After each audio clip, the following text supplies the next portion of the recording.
पवित्र रथयात्रा चलित वर्ष बेस धूमधाम पालन होउछि। तेबे गतकाली सुनाबेश थिबा बेले आज हेउछि अधरपणा नीति।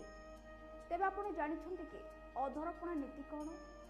तेबे आसंतु जानिबा। अधरपणा नीति रथयात्रार 10म दिन पालन करा जायथाय। एथिरे पणा करा जायथाय। एहाकू भूत प्रेत जोग जोगिनी एवं आत्मा को दिया जायथाय। रथयात्रा समय रे महाप्रभु को देखिबार कि देवता असुर भूत प्रेत आत्मा ठारू नहीं जीव जंतु माने भी आसी थांती। देवता मानकू महाप्रभु को भोग सह भोग अर्पण करा जायथाय। हेले अन्य लोकों को प्रभु को भोग भावे अधर पणारे पणा समर्पण करा जाय।